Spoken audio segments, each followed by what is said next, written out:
In the last 3 videos on this series, we've been talking about the logical, evidential, and existential problem of evil. Now we're moving on to responses to these problems that Christians have presented.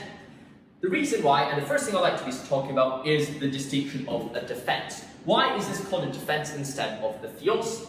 For those who are interested in the philosophy of religion, you would have known that responses to the problem of evil are normally called theodicies. However, why is the free will defense called a defense and not a theodicy? The reason is very simple. A theodicy is, as Milton puts it, a way to justify the reasons of God to man.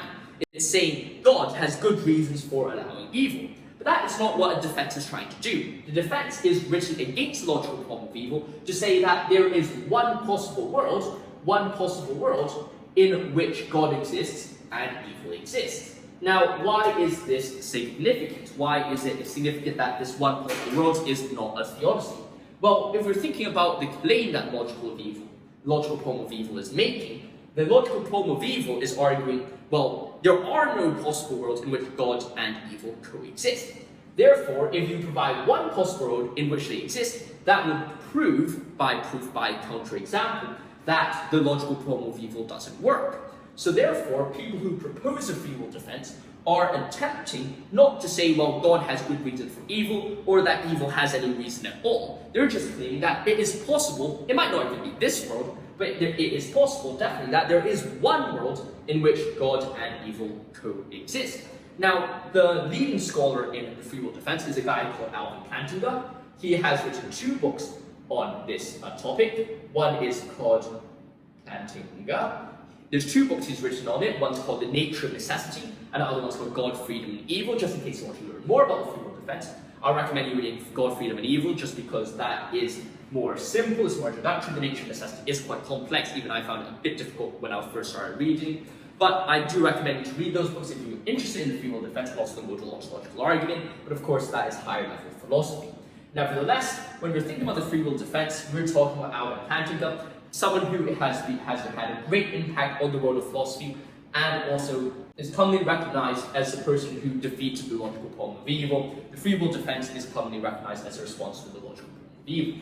Now that we're talking about that one possible world, let's talk a bit about how we get to that one possible world.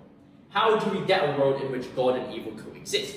Alvin Plantinga argues that this one possible world occurs because of the existence of, as you would have guessed it, free will. Free will is that one attribute which allows for God to exist alongside evil. Now, this seems intuitively possible. Well, if God exists, let's think God, and humans exist, then, well, humans being free has a choice to do good or to do evil.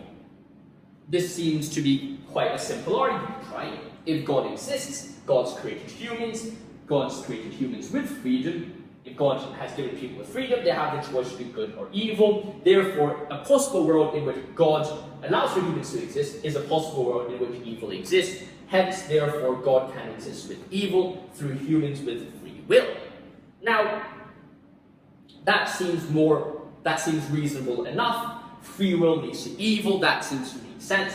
However, some people have argued, well, actually, it is possibly the case that, well, if God allows for humans to exist, why does he still allow for evil to exist? Surely he could make 2 scenarios. One, humans with free will, who only choose good all the time. And number 2, why is humans with free will even important? If goodness was all that mattered, then, well, why not just create humans who do good all the time and are just robots? There's 2 responses to that. First response is that good or freedom is a higher order good. Now let me write higher order good, because this is a very important concept. Higher order good means that there are certain things in the hierarchy of values which are intrinsically bigger than others. A good example of this would be high orders of infinity. For example, there's not only one order of infinity, but numerous orders of infinity. The more high order you get, the more complex and bigger it is. But no matter how much you add to a certain level or order of those infinities, you don't actually get to the next level. So it's almost a completely cut off tier of different orders. So this will be tier 1, that's tier 2, and that's tier 3, and tier 4. And it's impossible for any value or any addition to go from tier 1 to tier 2 to tier 3 to tier tier 4. You stay in your tier no matter how far you go up or down, or how much you add to them. So why is higher order goods important? Well, higher order goods is important.